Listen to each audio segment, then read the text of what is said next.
Maayong adlaw katawhan sa Dios sa Archdiocese sa Uzami sa ngalan sa atong talahuron nga Arsobispo Archbishop Martin Sarmiento Humawad Didi ug sa kahugpungan sa mga kaparian sa tibuok lokal nga simbahan dinhi sa Uzamis gikan dinhi sa Immaculate Conception Mission Station sa Concepcion Misamis Occidental. Kini na usab si Father Jesse Langgam magahatod kaninyo sa pamalandong karong adlaw karon nga Huwebes sulod sa ikatulong semana sa Kwaresma Marso 7, 2024. Ang ebanghelyo nga atong pamalandungan karong adlaw mga igsuon atong kutluon gikan sa ebanghelyo sumala ni San Lucas.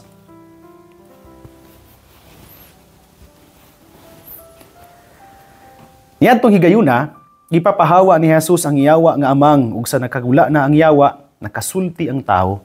Ang mga tao nahibulong apan pipila kanila miingon, si Beelzebul ang pangulo sa mga yawa mo'y naghatag kaniya gahom sa pagpapahawa kanila.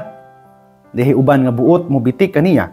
Pao nga sila mihangyo kaniya nga maghimo siyag usa ka milagro aron pagpaila nga pinadala siya sa Dios. Apan nahibalo si Jesus sa ilang mga hunahuna ug miingon siya kanila. Bisan unsang nasura nga magkabahin-bahin ug magunay pag-away, dili mulungtad og dugay. Ang banay nga mabahin-bahin maungkag. Busa kon diha sa gingharian ni Satanas may mga pundok nga nag-unay away, unsaon man paglungtad sa maong gingharian. Nag-ingon kamo nga naghingilin ako sa mga yawa tungod kay naghatag si Beelzebul kanako gahom paghimo niini. Kon giingon niini nako paghingilin kanila, giunsa man di ay sa inyong mga sumusunod pagpapahawa kanila. Ang inyong kaugalingong mga sumusunod nagpaila nga sayop kayod kamo.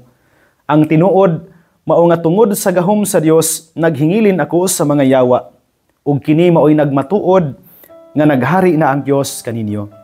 Kunang usa ka tawo nga kusgan nga sangkap sa tananiyang hinagiban nga sangkap sa tananiyang inandam nga mga hinagiban magbantay sa iyang balay dili gayod kahilabtan ang iyang mga butang. Apan kun may labi pang kusgan nga musulong og bubuntog kaniya, ang labing kusgan musakmit sa tanang mga hinagiban nga gisaligan sa tag-iya ug bahin-bahinon ang iyang tinulis. Ang dili dapig kanako batok gayod kanako. Ang dili mutabang kanako pagtigom nagpatibulaag. Ang ebanghelyo sa Ginoo. Daygon ikaw o Kristo. Mga igsoon ko ni Kristo maayong adlaw pag-usab kaninyong tanan. Di ko kalimot, di usa kahigayon nga naghimo ko sa ako ang usual routine, no? Labi nag mga dunay fiesta kining mag-procession. Kadungog ko usa ka side comment sa nalabyan namo nga protestante nga dili sakop sa pundok. Ingon siya niya na puning mga Katoliko, sunod-sunod aning ilahang mga larawang kahoy, mga Dios nga di gani makasulti.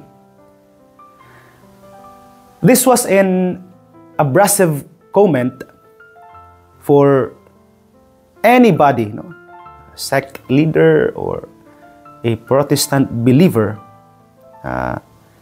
labi na kon wala sa ilahang hunahuna ang pagtuo nga gihuptan natong mga Katoliko. Sakitan ba ko atong panahuna, no? Nganong inadto ilang comment, nganong ito ilang gisulti, but it allows me as well to understand them and love them pod, no, bisan sa ilahang gisulti.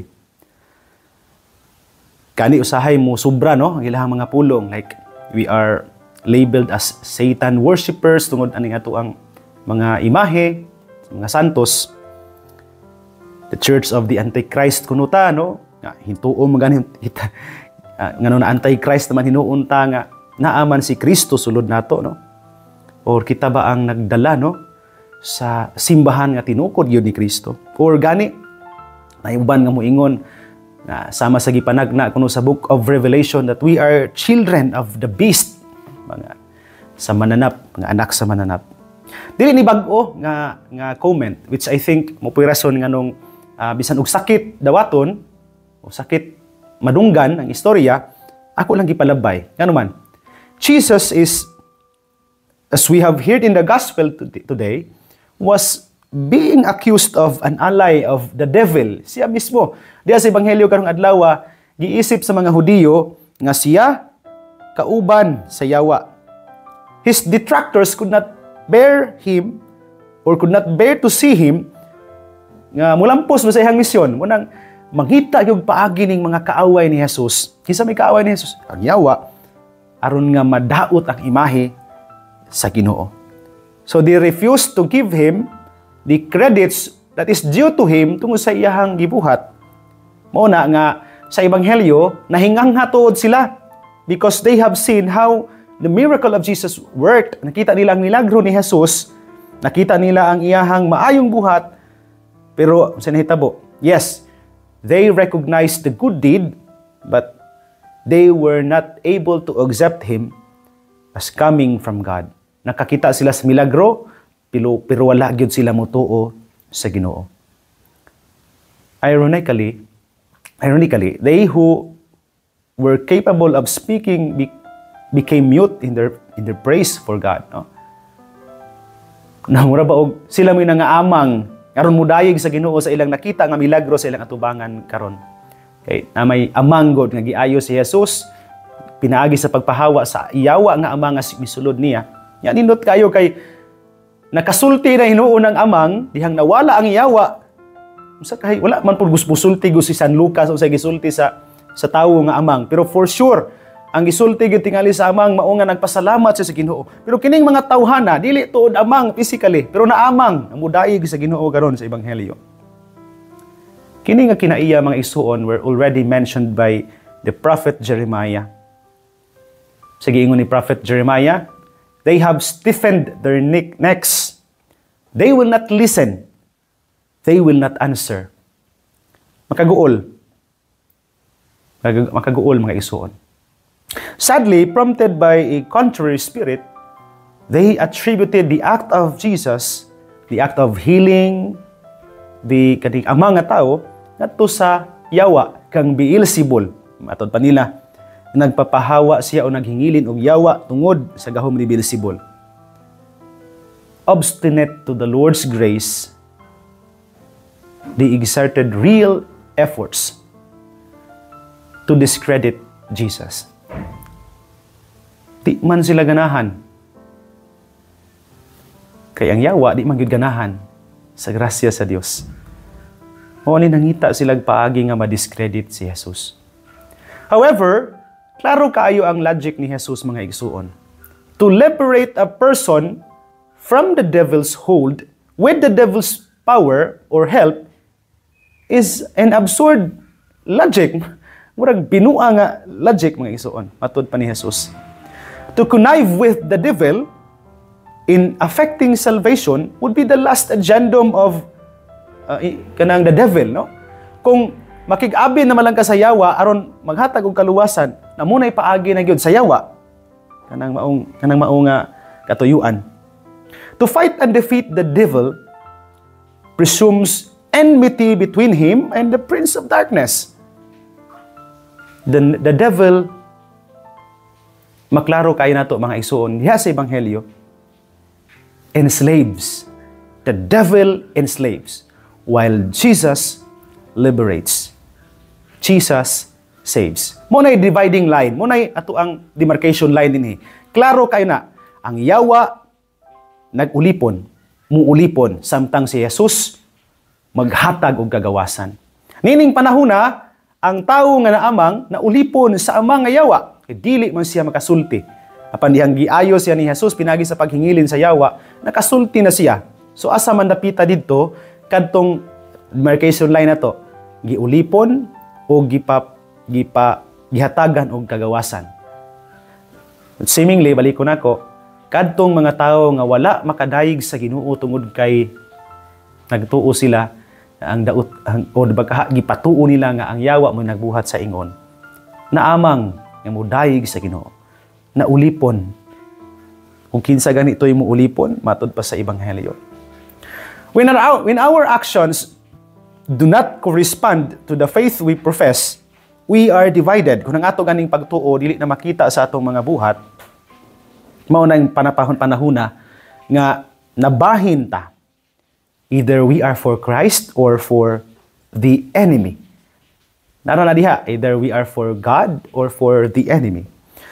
When we take pride in ourselves to be companions of Jesus, hinambog ta no nga suod tas Ginoo, but we do not talk about Him, dili ta mo sulti mahitungod niya, dili ta mo sangyaw mahitungod niya, then we are yielding to the mute demons. Surrender tas mga yawa nga amang diya sa atong panahon. When we say we love God, but we condemn our neighbors, panahon nga nahingon ta nahigugma tas Ginoo, pero wa ta mahigugma sa atong isig ka tawo.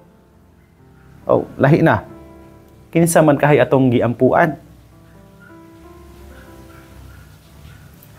When we belittle the achievements of others instead of recognizing this person's merits, dili man na batasan ni Jesus. Kanang dili nato dayigon, umasina ba hinuon taw niya dauto na hinuon ang atong mga kauban sa pagtuo. That's not Christ-like.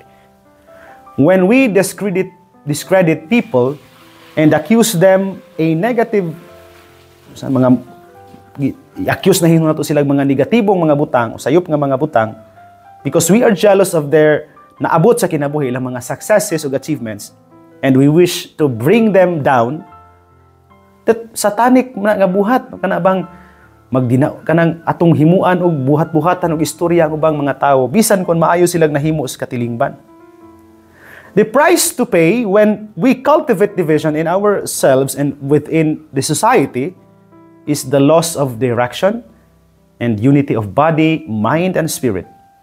And then, loss of charity and eventually, loss of God. Kung maningkamot na bitaw ta nga mag-cultivate og pagkagubot o pagkaguliyang sa komunidad, mao na hinungdan og mao nay rason nga mahimo tang sinugdanan sa gawa na direksyon sa kinabuhi. Wala na kahiusahan ang atong hunahuna, kasing-kasing o kalag. Hinungdan nga wala na sad tay paghigugma o wala na sad tay Dios sa kinabuhi. Divisions creates distance. Kung magka-bungkag na gani na, magkalagyo na dayon na. And Jesus warns today in the gospel, whoever does not gather with me, scatters. Katong wala mutabang kanako, pagtigom, nagpatibulaag. Muna giingon niya sa Ebanghelyo. In the same way, that his detractors lost the sense of God, nawad-an sila sa pagkaila o pagkakita sa Dios diha kang Jesus, so shall be the people who separate themselves from Him. Katuganing mo palayo na sa Ginoo, namusamot gyud sila nga dili na makakita sa Ginoo. But for those who remain with the Lord, the shepherd, He gathers them ngadto niya and never letting any single sheep go astray. Munang kung di bitaw kita mo bulag sa kinumaningkamotang mutabang sa panaghiusa og kalinaw, mao nang mga panahona nga naningkamot sa dang Ginoo nga di gyud ta malayo niya. Nindot kaayo nga hindi bitawng magkapamalandong tanini mga pulong nga mga ison. Nindot kaayo ba nga mukat-on ta sa pagkakita sa mga importanteng butang sa atong palibot nga mao'y mensahe sa Ginoo para nato. Na mao'y gigamit niya aron makita nato ang iyang milagro adlaw-adlaw. How often do I pray for these people, no, yung ani og sinultihan natong mga Katoliko. Labi na gyud ron kay hapit na pud ang Semana Santa, no, nga natay mga tulumanon og mga buluhaton sa liturhiya nga murag kanang supak is ilang kababuton, murag magsakit ilang mata nga magtan-aw nato. But then kinsa may masakitan ng mata ng mga buhat nga Dios no? Kinsa may masakitan og masuko kon naglihok ang ginhulihok ang Ginoo, mubuhat ang Ginoo sa iyang buhat. Ang yawa, no, akong balikon mga ison, we have to reflect on this and pray, no, for this, no. Pray for our acts, atong mga buhat adlaw-adlaw. Ampo sa ta nga tabangan tas Ginoo nga ang atong mga paningkamot adlaw-adlaw iyang ubanan, di tanya biyaan sa atong mga paningkamot. Dugangan niya ang atong kaikag ug kadasig, no. And I hope and pray as well, no, nga sama ni Jesus makabaton ta samang kusog ug kadasig kung padayon sa pagsunod niya bisan kon makabaton ta o makasinati tag susamang mga rejections ni Jesus nga sa ebanghelyo. Naot pa unta. Mga igsoon ko diha ni Kristo dinhi na lang ko kutob apan sa dili pa nako tapuson kining pamalandong. Akong pasalamat sa mga nagsunod nato nining programa, sila nga naa silang tagsa ka mga panimalay karong adlaw. Kaninyong tanan maayong adlaw ug maayong buntag. Akong pasalamat nga naha sa mga nagsunod nato sa ilang mga panimalay, labi na gyud kadtong mga nasa merkado karon, mga vendors nato, itong mga drivers nga mga motor cab, pedicab drivers, mga utility vehicles drivers nato diha, no? Maayong adlaw may buntag ninyo diha. Mga naa sa opisina, sa trabahuan o buhatan, maayong adlaw may buntag ninyo. Ang Dios unta magaamping og mga panalangin sa inyong mga lihok o paningkamot. Ako pod nga greetings sa mga pamilya nga walay puas nagsunod kanunay adlaw-adlaw nining programa. Kaninyong tanan daghan og daghan kaayong salamat. Akong greetings kang Sir Alan ug Ma'am Chris Lubitania, kang Sir Dado ug Ma'am Benny Canunio, kang Tatay Ben ug Rafael Estose nga naa karon sa Australia, no? Ug sa iyahang pamilya, no? Kang Kuya Archie ati Angel Banjala, kang Kuya Daryl ug ati Rexen Estose, kang Ralph sa iyang asawa pod, no? Kang Joshua o sa tibuok pamilya, good morning ninyo diha, no? Kang Nanay Helen Novo and family, kang Dr. Lady ug Kuya Aldrin Perez and family, maayong adlaw may buntag ninyo diha, no? Kang Nanay Angie Sapero sa pamilya kong, kang Rodel ug Emma Alamilio and family, kang Nanay Joy Idol and family, kang Kuya Ramil Uringot and family, kang Paridudong Tumataw and family, sa pamilya Tak-an de Los Santos ug Medes Caruso, labi na gyud kang Nanay Sario, Nanay Lourdes, Nanay Gloria, good morning, no? Kang Pariusfer Arivalo, kang Kapitan Reniel Asok and family, kang Ma'am Emma Filipino and family, kang Ma'am Marisuksun Gamboa and family, kang Nanay Dora Liagas and family, sa pamilya Lahay-Lahay, kang Board Member Amy Lahay-Lahay, sa pamilya Lagat Auman Hermoso, good morning, no? Kang Ma'am Josie Lahay-Lahay, Ma'am Juday Lahay-Lahay, di iPod, kang Ma'am Marceline Primasio and family, kang Ma'am Rosvilla Kalimpusan and family, maayong buntag niyo tanan, no? Salamat kaayo. Sa pamilya ni Ma'am Nida Munoz, kang Chris ug Bebeth Pistilios, kang Primitivo Elena Lausa and family, kang Ma'am Emma Tuba and family, kang Kuya Richard Bation and family, sa pamilya Laranjo, Amparado Johnson Macabio, kang Nanay Rosie Maghanoy, good morning, kang Alfaro Cañete and family, good morning niyo diha. Salamat kaayo ninyo. Sa pamilya Waminal, no? Kang Suya Sanig at Marites Waminal, kang Nanay Grace Ann Pang-an, kang Ma'am Chadis Sinilong, kang Tatay Boy ug Nanay Kunsing, kang Kuya Luloy Lumakad, kang Jose Igay Jr. and family, kang Tito Nick ug Mamining Fasitaka and family, good morning. Sa mga nagsunod nato nining programa adlaw-adlaw, kaninyong tanan daghan ug daghan kayo nga salamat sa inyong makanunayon nga pagsunod ug pagsuporta kanato dinhi nining pamalandong. Mga igsoon dinhi na lang kukutob ayog kalimot ang pulong sa Dios, ang ayan gayud nga pamation, pamalandungan ug paningkamutan nga mapuy-an. Ulahan gayud ang tawo nga naningkamot magpuyo sa pulong ni Jesus, kay sama siya sa usa ka kahoy nga gitanom daplin sa sapa, kansang mga dahon bisan kunting init dili gayud malaya, ug timpo sa ting bunga muhatag usab sa kanunay maayong bunga. Igsuon ugma na usab uban sa panabang ug pangama sa atong mahal nga inahan si Santa Maria, atong gitawag mga misa-misnon ug ang Birhen sa Kuta, ang Dios sa kanunay magapanalangin unta kaninyo. Sa ngalan sa Amahan ug sa Anak ug sa Espiritu Santo. Amen. Mag-amping ug mag-ampo kanunay igsuon.